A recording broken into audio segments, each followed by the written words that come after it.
Y ahora les vamos a contar que mañana y pasado hay que ir a la Sala Bas Ferreira. ¿Por qué? Porque se va a estar presentando la obra El Último Encuentro. El Último Encuentro tiene como actor, director y autor a un actor, director y autor uruguayo que se llama Walter Acosta, que nació en Las Piedras y fue formado en el Galpón.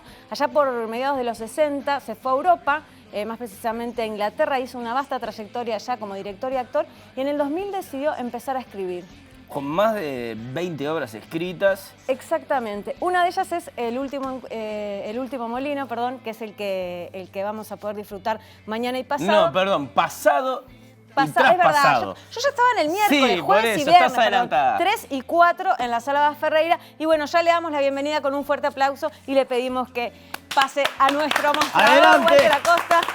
Maestro. Hola. Yo sé que... Un gustazo. Permiso, Un gustazo, querido. Para Muchas mí, gracias. Para mí, es un placer estar acá. Por favor.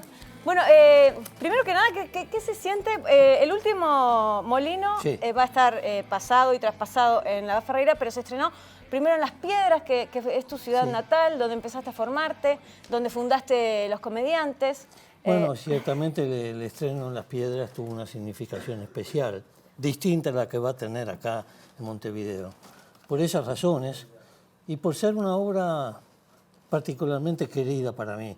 Quien decía todo eso, cada vez que se hablaba de cualquier obra, era Atahualpa del Chopo. Ahí estuvimos hablando. Esto le interesará a Sergio. Total, nuestro compañero. Porque Atahualpa tenía una forma de trabajar con los actores que le decía, tenías al menos 2 o 3 parlamentos, ¿no? Decía, Acosta, esto es lo más importante de la obra del círculo de tiza caucasiano. Sí, Atahualpa, pero son dos líneas muy importantes, muy importantes. Si se trataba de otra obra pasaba exactamente lo mismo, ¿no? Pero bueno, un gran maestro.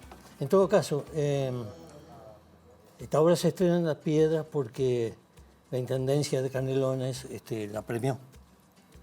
Dio una subvención que no alcanzó para subsanar los gastos de montaje, pero que fue Una gran el ayuda.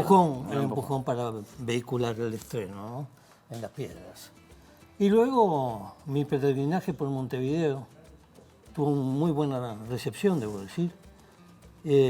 Pero tuve un peregrinaje por Montevideo fascinante, revelador, porque recorrí no menos de 15 salas antes de tener la suerte de encontrar un lugarcito, nada menos Aparte que en la se Sala estrenan Bas Ferreira, muchas que obras. es bellísima. Se estrenan muchas obras, hay una efervescencia notable, Tremenda, me parece sí. notable. Y estoy sorprendido al respecto.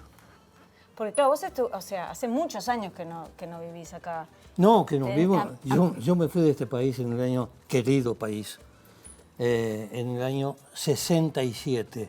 Estoy hablando de la prehistoria, ya de 1967. Y nunca más volví a vivir acá. Me pasé 23 años en Europa, en Londres, y después comencé a dar vueltas como Don Quijote o como Cervantes, ¿no? Por cierto, ustedes hablaban recién de Ida Vitale y hacían algunas reflexiones sobre esta sed de confrontar con el mundo exterior, que es precisamente no solo la campaña que le obliga a ser el autor, como autor Cervantes, que obliga a Don Quijote a salir al mundo para, como dice él, desfacer entuertos y administrar justicia. El asunto es que Cervantes mismo se transforma en un viajero, al igual que su criatura Don Quijote. Y sale al mundo no solo para contemplar al mundo, sino para contemplarse a sí mismo. Eso es lo que más me fascina. Por algo yo le llamo a mi obra una celebración de Cervantes, porque después de haber descubierto esas facetas de un hombre plural, de muchas vidas, la única palabra que se me ocurría para definir y describir mi obra era una celebración. Cervantes además tiene una modernidad, una vigencia sorprendente. Yo me repito en cada entrevista que hago al respecto de esta obra, en el sentido de que en la obra de Cervantes uno encuentra reflexiones de inmensa sabiduría y de vigencia contemporánea sobre los grandes problemas del hombre y de la mujer. Respetemos el género. Por supuesto el amor, evidentemente, ¿no? Pero la avaricia, el cautiverio, la pobreza, la riqueza, el hambre, cualquier reflexión que hace Cervantes está preñada de riqueza, de pensamiento, incluso lo que más me maravilla es que siendo un genio, es un hombre de pies de barro. Claro. Eso es lo que me importa a mí. Es terrenal. Y entonces esta confesión, porque mi obra es simplemente la confesión de un viejo Cervantes que se sabe que ya pronto está a morir, pero que tiene necesidad de contarle al mundo todo lo que ha pasado, las buenas y las malas, las virtudes de sus acciones y los defectos que los tuvo y que fueron graves y por los que pagó mucho, tal vez demasiado. Walter, ¿cómo es la construcción de una obra y del personaje? ¿Cuánto tiempo te llevó todo lo que tuviste que...? En esta obra yo invertí un año. Un año. Un año, pero yo no termino mis obras y me olvido de ellas, las pongo en letras de molde ni nada. Todo lo contrario, de tiempo en tiempo las releo. Voy descubriendo limitaciones, problemas, agrego otras cosas que son mejores. De manera que es un proceso permanente. ¿Y no te pasa que, porque a los actores a veces nos pasa que terminamos de entender lo que estamos haciendo en la función? Ah, sí, claro. A veces en la función 23ª. Bueno, decís, precisamente... ¿Y a vos te pasa incluso con tu propio texto? Sí, por supuesto. Todo esto es un proceso permanente y sobre todo cuando se llega al escenario, mi obra me confronto conmigo mismo porque es unipersonal, pero el trabajo extraordinario, magnífico de los actores, si se trata de una obra de 3, 4, 10 o 25 personajes, se transforma en una experiencia, en un campo de batalla también, porque cada actor propone cosas, el director dispone, acepta o no acepta, y es una permanente negociación. Eso es lo fascinante del teatro. O sea que para mí la obra no se termina cuando se termina de escribir, al contrario, la obra tiene que terminar en la escena. ¿Y en este caso cómo es negociar contigo mismo? A ver, ¿negociar qué? Claro, porque vos sos el autor, el director... Una cosa es, bueno, tengo actores, ahora tenés que... Uno recurre a la complicidad del espejo de vez en cuando, pero solo de vez en cuando. Porque no conviene mirarse todo el tiempo al espejo. Pero no, digamos, es imposible que yo no ponga en juego 60 años de teatro como actor. Claro. Entonces, claro, soy de la misma forma que aplico un rigor que solo tengo por contar con esa experiencia previa, ¿no?